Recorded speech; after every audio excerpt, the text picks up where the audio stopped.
Muy buenos días. La verdad es que este año, cuando me dijeron que se iba a estudiar la primera carta de Pedro, pues fue una alegría para mí. Si ustedes piensan en cuáles son sus libros favoritos de la Biblia, bueno, cada uno tendrá los suyos, ¿no? Pero pues algunos seguro que salen algunos los Salmos, Proverbios, los Evangelios. Pero las epístolas generales o universales son unas cartas que no han sido, vamos a decir, tan estudiadas como las otras cartas, las de Pablo. Y por eso me alegro, porque hay que poner foco también en grandes voces del principio de la Iglesia, a veces no tan recordadas como Pablo, como puede ser Pedro, como puede ser Santiago o como puede ser Judas. Así que vamos a ver estos dos primeros versículos y hacer una introducción del libro. Los cristianos hemos sido y somos una minoría en el mundo. Seguimos siéndolo, el mundo es muy grande y somos una minoría. Tenemos unos valores diferentes. Fíjense, hoy en día, ¿cómo está el mundo? Egoísmo, autorrealización por todos lados, el prójimo ¿para qué? Yo. Dinero, sensualidad y sexualidad por todos lados. El mundo no está bien y nuestros valores no coinciden con los del mundo. Entonces, esto va a hacer que estemos muchas veces incómodos. A veces estás en el trabajo, salen conversaciones, no estamos cómodos con ciertas conversaciones. No estamos cómodos cuando te dicen, por ejemplo, tú piensa en ti, el resto da igual. No estamos cómodos. Y no estamos cómodos porque nosotros estamos en el mundo, pero no somos del mundo. Ya desde el siglo I hubieron persecuciones, y si bien ha habido desde el siglo I persecuciones y sigue habiéndolas de forma física en el mundo, también en Occidente quizá no sean de una forma tan evidentemente física, pero sí que comenzamos a notar persecución cultural e incluso legal. Ya se está legislando para blindar ciertas cosas y que tú no puedas decir que estás en contra de ellas. Jesucristo es nuestro Rey. Y somos, como dice la carta, aquí y más adelante, luego lo veremos, extranjeros y peregrinos en este mundo. Por eso no estamos cómodos en este mundo. La primera carta de Pedro nos alienta a los creyentes en medio del sufrimiento y de las persecuciones. La historia del sufrimiento, la historia del cristianismo ha sido plagada por el sufrimiento, por persecuciones, por problemas, pero siempre hemos estado sostenidos, ¿por qué? Por nuestro Dios y su gracia. Eso ha hecho que 20 siglos después, 21, estamos aquí todavía. Estamos aquí. Y ese sufrimiento es un tema que va a tratar Pedro en la carta. Pero él nos deja muy claro, y a partir de ahora les pido por favor que tengan su Biblia a mano. Lo importante es lo que pone la Biblia, no lo que yo les pueda decir. Tengan su Biblia a mano, por favor. Y vamos a ver, porque Pedro nos deja claro su propósito. Y nos dice en el capítulo 5 y versículo 12, por conducto de Silvano, porque Pedro, la carta es de Pedro, pero él no la redactó manualmente, fue Silvano, él se la dictó. Por conducto de Silvano, a quien tengo por hermano fiel, os he escrito brevemente, amonestándoos, y aquí está el propósito, y testificando que esta es la verdadera gracia de Dios en la cual estáis. La carta nos enseña a descansar en la gracia de Dios en medio de un mundo hostil, en medio de un mundo que no le gustamos, no nos quieren, no les gustan nuestros valores. Y nos enseña a descansar en esa gracia que desde entonces hasta ahora nos ha llevado hasta aquí. Dios tiene un control sobre cualquier circunstancia. Y sea que tienes un problema o una dificultad o estés en medio de una angustia, esta carta nos va a ayudar a recordar que Dios tiene control sobre todo. Pedro lo experimentó de una forma personal. Él fue transformado y de transformado pasó a ser transformador. Y con esto me gustaría que nos quedáramos hoy. Como Dios nos transforma Y tenemos que poner el objetivo en nosotros también transformar, siendo, evidentemente, Dios el que transforma, pero siendo nosotros útiles para Él, para este cometido. Debemos pensar qué estamos leyendo. ¿Estamos leyendo un poema? ¿Estamos leyendo una narración? ¿Estamos leyendo una fábula? No, estamos leyendo una carta. Y una carta no está distinta en el siglo I como ahora. Tiene un emisor, tiene unos destinatarios, y la carta era un sustituto de un encuentro personal. Las personas estaban lejanas y se enviaba la carta. Y en aquella época tenía un componente autoritativo, puesto que enviaba instrucciones a través de la carta. Entonces, no han cambiado tanto las cartas, pero debemos tener en cuenta que esto es una carta. Y por esto en estos 2 primeros versículos se nos va a mostrar quién la escribe, a quién la escribe, y luego veremos el segundo, que es un poquito más teológico, y adelante seguirán más adelante predicando sobre la carta. ¿Quién escribe la carta? Pues la escribe Pedro. Y nos dice Pedro, apóstol de Jesucristo. Y directamente dice Pedro. ¿Se acuerdan cómo se llamaba Pedro? Pedro se llamaba Simón. Pero él se nombra ya como Pedro en la carta. Ha pasado tiempo desde la época que estuvo con Jesús hasta que escribió la carta. Y no tiene ninguna necesidad, como sí la tuvo Pablo, de tener que estar constantemente defendiendo su apostolado. Todo el mundo tenía claro el apostolado de Pedro. Pedro es nombrado más de 50 veces en los evangelios, muchas veces. Y sabemos que nació en Betsaida, que su padre se llamaba Jonás, que su hermano se llamaba Andrés, que estaba casado y que tenía una suegra. También lo sabemos, que tenía una suegra. Pedro fue líder entre los 12 y en todas las listas que hay de los apóstoles, ¿quién está nombrado primero siempre? ¿Quién? Pedro. Solo se habla más de Jesús que de Pedro en los evangelios. Imagínense la importancia. Por eso la importancia de redescubrir cartas como Primera, Segunda de Pedro, cartas como Santiago, que eran personajes importantes en el nacimiento de la Iglesia. O una carta que a mí me gusta mucho, que es la de Judas. Pedro era un discípulo, o sea, un aprendiz. ¿Pero qué es un aprendiz? Un discípulo según la Biblia. ¿O qué tiene que asumir un discípulo? ¿Queremos ser discípulos del Señor? ¿Queremos ser aprendices del Señor? Pues por favor, me acompañan a Lucas 9:23. Lucas 9:23, que nos dice lo siguiente.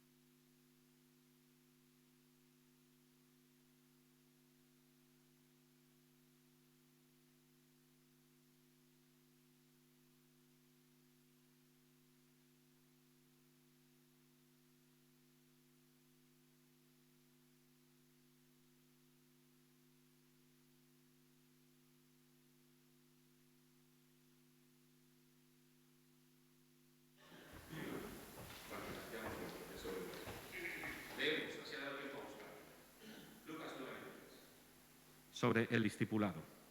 Y decía a todos, si alguno quiere venir en pos de mí, niéguese a sí mismo, tome su cruz cada día y sígame. ¿Cuánta gente sabe lo que cuesta el discipulado de seguir al Señor hoy en día? Con esta claridad. La Biblia es meridianamente clara, no es tibia. Te dice que si lo quieres seguir, tienes que negarte a ti mismo, tomar tu cruz cada día y seguirle. En un mundo en el que todos son derechos, el egoísmo rampa suelto, en que solo hablamos de autorrealización. Tienes que conseguir esto. Me voy a esforzar para lograr esto. Tengo mis derechos. Obligaciones pocas, eso sí, ¿eh? En un mundo así, el Señor nos dice que nos neguemos a nosotros mismos. Eso es durísimo. Significa que igual lo que tú anhelas por seguirle, lo tienes que negar. Tienes que dejarlo de lado. ¿Cuántas veces se habla de esto en estos términos así? Lucas 9:23. Esto puede sonar hoy en día, por supuesto, al mundo, e incluso a veces en la Iglesia puede sonar radical, puede sonar incluso fanático, pero esto es la palabra del Señor y es demasiado clara para no tener en cuenta el costo que puede suponer ser discípulo de Jesucristo. Demasiado. Pedro era impulsivo y tenía un carácter fuerte. ¿Se acuerdan lo que le pasa a Malco, el siervo del sumo sacerdote? ¿Qué le pasa en la oreja? Se la corta. Impulsivo, con carácter fuerte. También eran, y permítanme el término, con respeto, pero para que se entienda, era un poco bocazas. Te seguiré hasta la muerte. Y luego después lo negó 3 veces. Me veo reflejado en Pedro. Me veo reflejado. Un poquito bocazas, impulsivo, carácter fuerte. Pero ese Pedro que encontramos en los evangelios no va a ser el mismo Pedro que va a alentar a las iglesias perseguidas. No va a ser el mismo. Va a haber un proceso de transformación dentro de él. Y ahora veremos un poco por qué. Y ese proceso le va a llevar de ser transformado a ser transformador, a ser usado por Dios para transformar. Jesús habló mucho con Pedro. Y por eso es importante que leamos epístolas como estas, que a veces se quedan como en un segundo plano, que las leamos. Vamos a ver 2 elementos que he destacado de cómo Pedro fue transformado. El primero es que Pedro sabía que no moriría hasta ser viejo. Y dirán, ¿por qué esto le influyó en su transformación? ¿O por qué fue transformado por esto? Que él sabía que no iba a morir hasta viejo. Acompáñenme, por favor, mientras, y vayan buscando Juan 21, 18. Juan 21, 18. Tras la resurrección de Jesús, en Juan 21, 18, leemos lo siguiente. De cierto te digo que cuando eras joven te ceñías e ibas donde querías. Mas cuando ya seas, ¿qué? Viejo. Cuando ya seas viejo, extenderás tus manos y te ceñirá otro y te llevará donde no quieras. Esto que le dijo el Señor, a él le tuvo que marcar. Le había dicho cuando seas viejo. Y ahora les explico por qué. Y le debo llevar a una tranquilidad que solo Dios, una paz que solo Dios la puede dar. ¿Recuerdan en Hechos 12 lo que pasó? Herodes mandó que le cortaran la cabeza ¿a quién? A Jacobo. Jacobo muere. ¿Y qué hace además? Lleva a prisión a Pedro. Pedro está en prisión y está entre guardias. ¿Y qué está haciendo entre guardias? 2 guardias concretamente dice. ¿Qué está haciendo? Está durmiendo. Duerme entre 2 guardias romanos. ¿Quién dormiría sabiendo que a su compañero lo acaban de asesinar y que él puede morir al día siguiente? ¿Quién dormiría? Piénsenlo por un segundo. ¿Quién dormiría? Y él estaba durmiendo. Recuerden, le había dicho que llegaría viejo. Él confiaba en el Señor. ¿Quién dormiría? Esa tranquilidad, esa seguridad, solo la puede dar el Señor. Eso tuvo que impactar profundamente a Pedro. Si no, es imposible que en una situación así un ser humano esté durmiendo. Estaría lleno de nervios sabiendo lo que le podía pasar. A Pedro, si se acuerdan que hemos dicho que se llama Simón, el Señor le cambia el nombre. Y esto lo vemos en Juan 1,42. Mirándole, Jesús dijo, tú eres Simón, hijo de Jonás. Tú serás llamado Cefas, que quiere decir Pedro. Cefas es roca en arameo y Pedro en griego es también roca. Y esto no es raro en la Biblia. ¿Se acuerdan de algún cambio más? Por ejemplo, Abraham. ¿Cómo se llama Abraham primero? Abraham sin la H. Y luego Abraham. No es algo raro en la Biblia. Jesús no veía quién era Pedro, esa persona con un carácter tempestivo, fuerte, un poco bocazas. No veía eso. Jesús veía quién iba a ser Pedro. Y así tenemos nosotros que mirar a las personas con los ojos de misericordia del Señor. Nunca mirar las circunstancias que puede rodear a una persona. Orar y orar por ella. Nunca. Yo he tenido conocidos o un conocido sobre todo, que no hay salvación para él. Él está perdido. Esto es imposible, porque se ven solo las circunstancias en ese momento. Pero hay que orar para que el Señor nos deje ver más allá, no quién es esa persona, sino quién, cuando Dios lo transforme, será esa persona, como el ejemplo que estamos viendo del Señor, que no miró quién era Pedro, con todos los problemas y defectos que podía tener, sino quién iba a ser para la iglesia Pedro. Esta idea es muy importante. Jesús veía el corazón de Pedro, un corazón frágil, débil, lleno de errores. Oró por él y aún así Pedro le negó 3 veces. ¿Te suena? Yo me veo reflejado. Es fácil decir, mira Pedro, cómo lo negó en esa circunstancia, habiendo pasado con él tanto tiempo. Es fácil, ¿no? Me veo reflejado. Pero el Señor, a pesar de que lo había negado 3 veces, el Señor, ¿qué es lo que hace en esos momentos? El Señor le podía haber dicho, piénsenlo por un momento, eres un cobarde. Tú has estado conmigo y me has negado. Fuiste un bocazas, dijiste que irías a la muerte conmigo. Pero el Señor, viendo un líder en horas bajas, conociendo a Pedro, ¿qué es lo que hace? ¿Hace algo de eso? No hace nada de eso. El Señor le confió lo más preciado que tenía, su propio rebaño. ¿Y se acuerdan? Le preguntó 3 veces, en Juan 21, 15 y 18, ¿me amas? ¿Y qué contestaba Pedro? Apacienta mis corderos, le contestaba él. Le decía, sí, apacienta mis corderos. Otra vez, ¿me amas? Pastorea mis ovejas. ¿Me amas? Apacienta mis ovejas. No hizo nada de eso. Jesús le confió su bien más preciado, su rebaño. Jesús lo restaura. Confía en él. No le recrimina nada. Porque Jesús estaba viendo no quién era Pedro y qué es lo que había hecho en el pasado, sino quién iba a ser Pedro. Esto tuvo un impacto brutal en Pedro. Pedro fue transformado. Y esto le llevará al primer sermón del día de Pentecostés. ¿Y se acuerdan?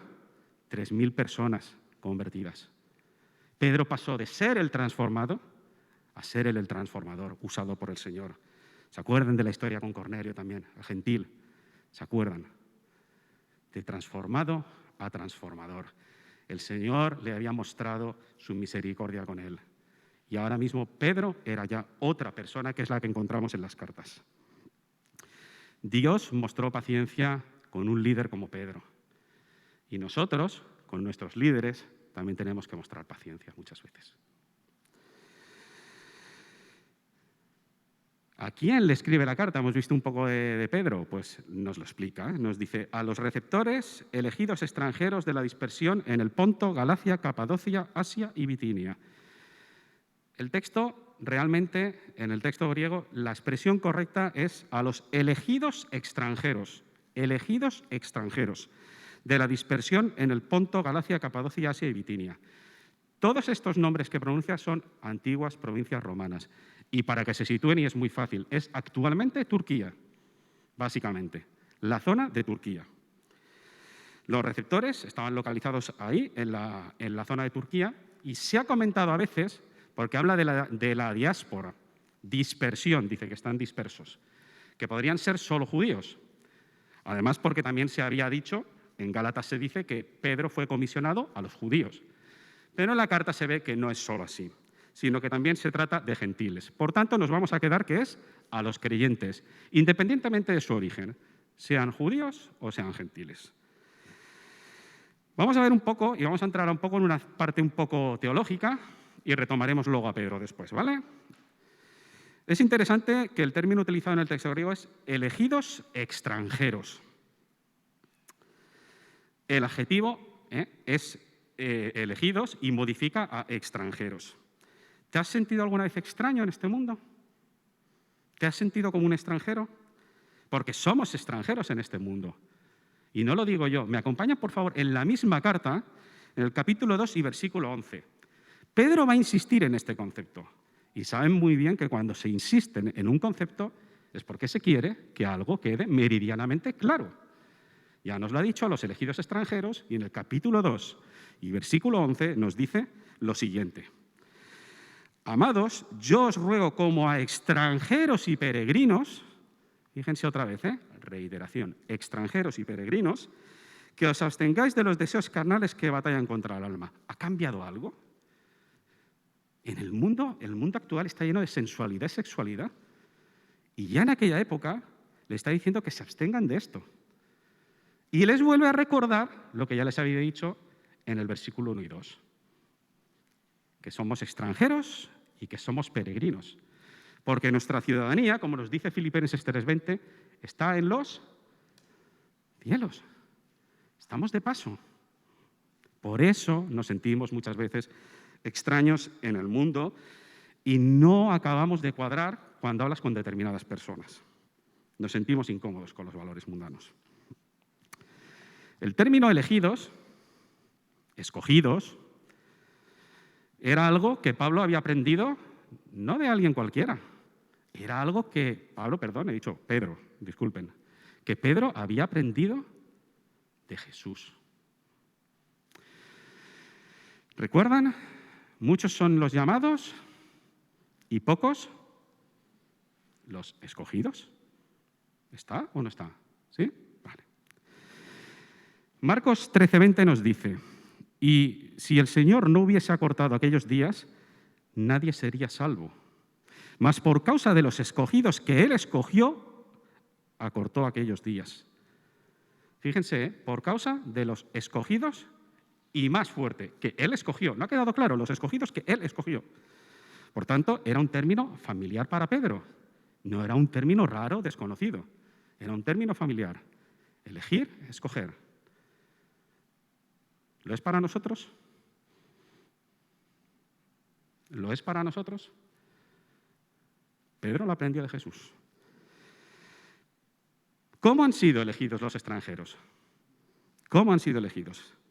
Vamos a ver 3 cláusulas preposicionales que nos matizan a elegidos. ¿Vale? La primera, aquí debemos aclarar, el término conocimiento previo, porque la primera es según la presciencia del conocimiento previo de Dios Padre. Estamos ahora en el versículo 2.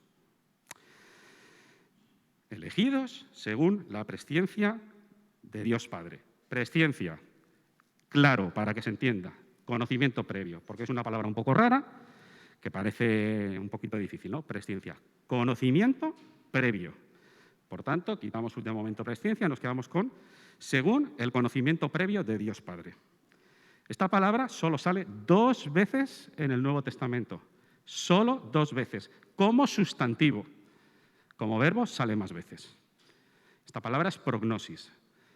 Como sustantivo solo sale aquí, conocimiento previo, recuerden, lo voy a recalcar para que se quede, y en Hechos 2:23, conocimiento previo.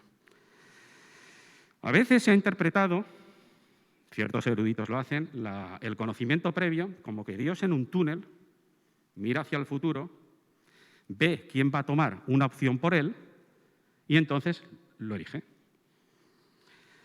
Sin embargo, con cautela y teniendo en cuenta que solo Dios sabe la verdad, pienso que hay argumentos y dejando claro una cosa primero, que Dios lo sabe todo y lo ve todo. Por tanto, eso es en parte verdad. Dios lo sabe todo y lo ve todo.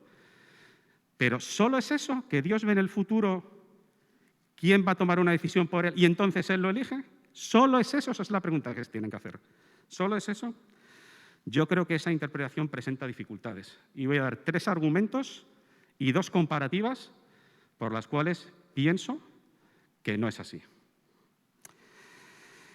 La primera, si fuera cierto que Dios ve en el futuro quién va a tomar una decisión por él y entonces él lo elige, Dios no sería el soberano para la salvación. El hombre sería soberano para salvación.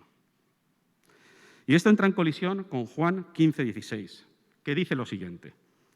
Por favor, Juan 15:16. No me elegisteis vosotros a mí. Se lo vuelvo a repetir. No me elegisteis vosotros a mí, sino que yo os elegí a vosotros. Sino que yo os elegí a vosotros. Y os he puesto para que vayáis y llevéis fruto. ¿Quién está haciendo todas las acciones? Dios. El foco está puesto en Dios. Por tanto, primer argumento, sería soberano el hombre para salvación. Y no, soberano es Dios para salvación. Segundo argumento, ¿para quién sería entonces la gloria? Si Dios ve en el futuro, la persona elige y entonces Dios elige a la persona porque ha visto que lo elige.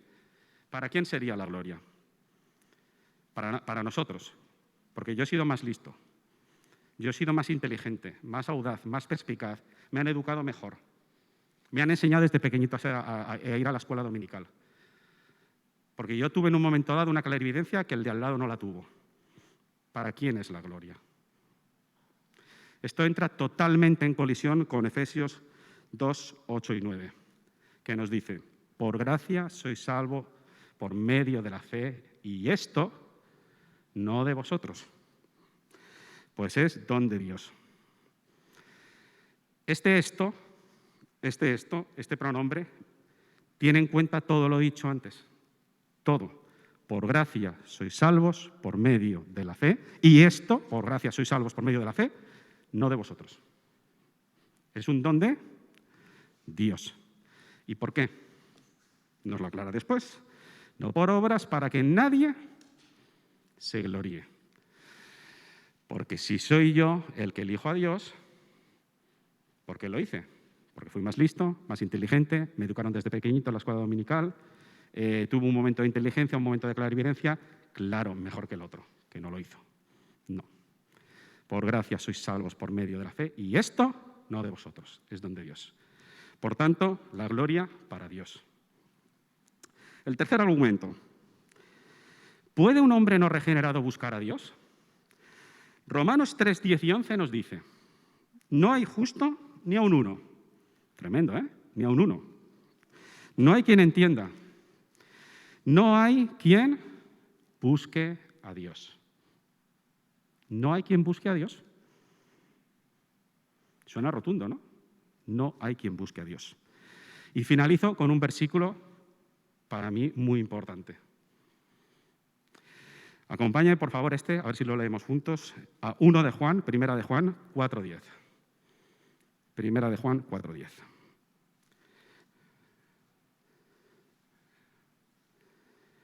En esto consiste el amor, al tanto. En esto consiste el amor. No en que nosotros hayamos amado a Dios, sino en que Él nos amó a nosotros y envió a su Hijo en propiciación por nuestros pecados.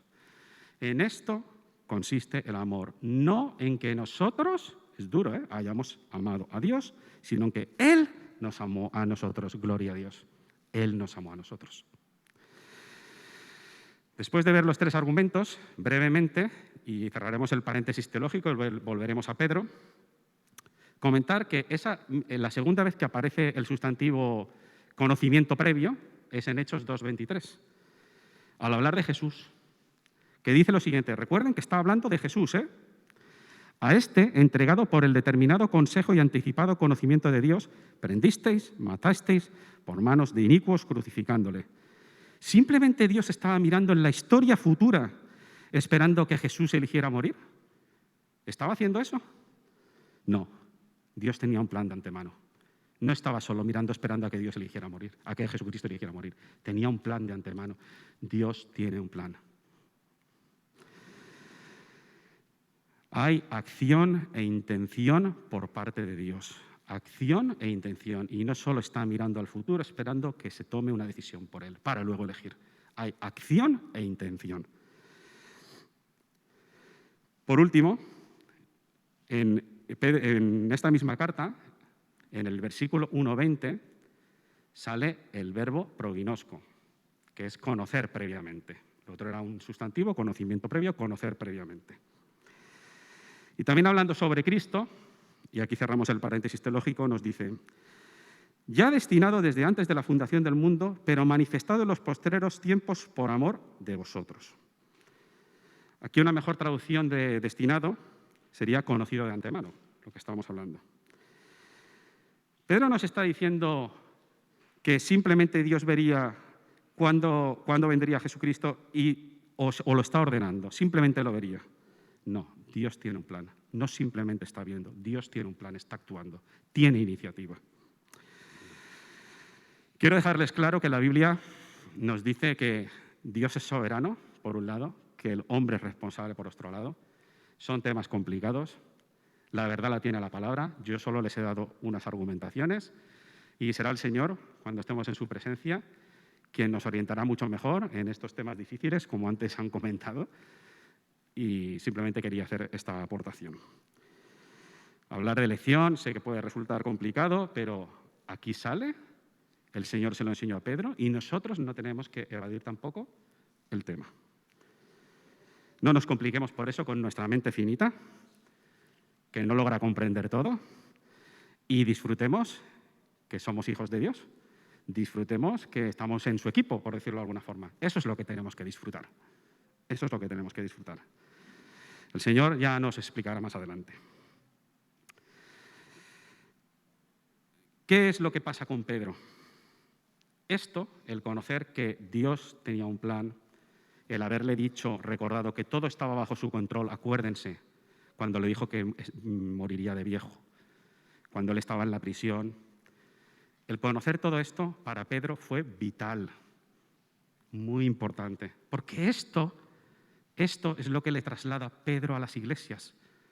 Les traslada esa tranquilidad, les traslada esa seguridad, esa esperanza que él ha vivido, que lo ha transformado y que él ahora quiere trasladar a las iglesias. Pedro insistió que los cristianos que sufren deben comprender que Dios tiene el control de todo. Por eso en esta misma carta, y acompáñame por favor, en 2.9, insiste, porque es fuente de seguridad, fuente de tranquilidad entre los problemas. Dios tiene el control. En 2.9 nos dice, mas vosotros sois linaje escogido. ¿Qué más tranquilidad podemos tener, hermanos? ¿Qué más tranquilidad? La tranquilidad está en el Señor, la paz que nos da el Señor, el descanso que nos da el Señor y su gracia. Si se fijan, en la vida de Pedro ha habido una progresión. Y es una progresión buena, saludable, que nos puede llegar a todos, no solo Pedro. Veámoslo como un ejemplo. Pedro primero fue creyente, luego fue discípulo, aprendiz, con todo lo que conlleva que hemos visto, y luego fue apóstol. Apóstol en un sentido restringido fueron los 12 escogidos por el Señor, comisionados por el Señor, pero apóstol significa enviado. Y nosotros, todos, estamos enviados en una esfera de influencia en nuestra vida, en el trabajo, aquí en la iglesia, con amigos, donde estemos, en las cuales somos representantes del Señor. Entonces, esa progresión que vemos en Pedro es la que tenemos que nosotros también, como ejemplo, anhelar. Creyente, discípulo, enviado. Y de ser transformado a que Dios nos use para ser transformador con las personas. ¿Cómo? No lo olviden. No vean nunca a una persona en el estado que se encuentra, si es malo. Oren a Dios y que les muestre cómo puede usar esa persona para su gloria. Y véanla en lo que puede Dios hacer con ella. Seguimos con el siguiente fragmento, porque es el segundo versículo, que es en santificación del Espíritu. Y yo voy a añadir luego para obediencia.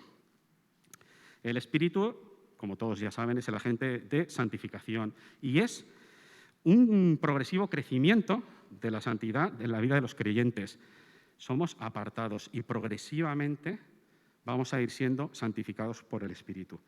Aquí, en la traducción de Reina Valera, pone para obedecer, lo pueden ver, para obedecer, como si fuera un verbo. Pero un verbo indica, sea en presente, en pasado, en futuro, acciones concretas. El texto griego no pone para obedecer, pone para obediencia, un sustantivo. Y eso es muy diferente, porque obediencia lo que indica es una continuidad. No es para obedecer puntualmente, es para obedecer continuamente. Es muy diferente, ¿eh? Puntualmente no, continuamente. Para obediencia, continuidad en la obediencia. Qué importante la obediencia y cómo desobedecemos a veces. Yo el primero. El tercer fragmento es «y ser rociados con la sangre de Jesucristo». Acompáñame un momento a Éxodo 24, del 3 al 8. Éxodo 24, del 3 al 8.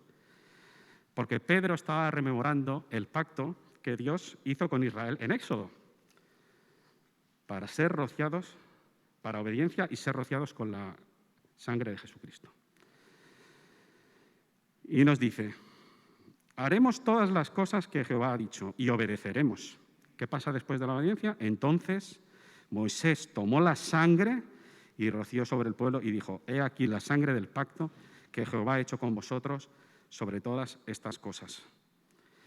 Como consecuencia de lo que hace el Señor, viene la limpieza, la purificación. Jesucristo nos limpia de todo pecado, presente, pasado y futuro. Esa limpieza que solo puede hacer Él. Presente, pasado y futuro. Hemos visto en un versículo al Dios Trino actuando. Tremendo, maravilloso. Dios Padre, ¿qué hace?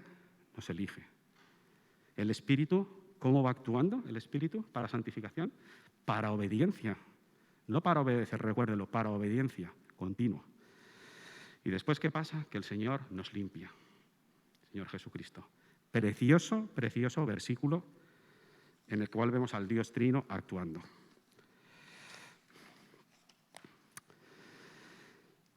Y aun en medio del sufrimiento, en medio de nuestros problemas, Dios está actuando. Dios está obrando. Finaliza con gracia y paz, que son los típicos saludos, tanto griego como judío. Y fíjese que dice, os sean multiplicadas. Después de la obra de Dios, ¿qué podemos sentir sino gracia y agradecimiento por su gracia y paz? Lo que estábamos comentando. Qué buen deseo de Pedro. Vamos a finalizar con unas aplicaciones, concretamente 3, de lo que hemos estado viendo en estos 2 primeros versículos de la carta. Y quiero antes recordarles, fíjense en el ejemplo de Pedro. ¿Cómo era? ¿Cómo llega a ser él un líder y cómo va cambiando? ¿Cómo Dios lo transforma y cómo él luego se convierte en transformador, en instrumento útil para Dios y su obra? Aplicaciones. La primera, debemos, como Pedro, alentar a los hermanos en medio del sufrimiento. Es muy raro que no tengamos problemas. Debemos alentar a los hermanos en medio del sufrimiento y descansar, como él decía, en la gracia de Dios. Demos gracias a Dios por ello. Ese ejemplo también nos sirve, el de alentar a los hermanos en medio del sufrimiento. Debemos seguir también el ejemplo de Pedro y pasar de transformado a transformador. Recuerden, creyente, discípulo, enviado. De transformado, yo recibo, a transformador, yo doy. Y tercero, debemos agradecer a Dios por todo. Por todo es todo. Es muy fácil, por lo menos a mí me lo resulta, cuando no tengo ningún problema aparente a la vista, es muy fácil dar gracias a Dios. Gracias a Dios que estoy bien, gracias. No es tan fácil cuando estás lleno de problemas, con muchísima angustia, con situaciones que ves que te sobrepasan. No es tan fácil dar gracias a Dios. Demos gracias a Dios por todo. Y reconozcamos, como hizo Pedro, que aun en medio de la tormenta, Dios tiene el control de todo. Orando para que en medio de esa tormenta, por profundo que sea el problema, sabiendo que tiene el control, nos dé fuerzas. Seguiremos el ejemplo de Pedro. Dios les bendiga.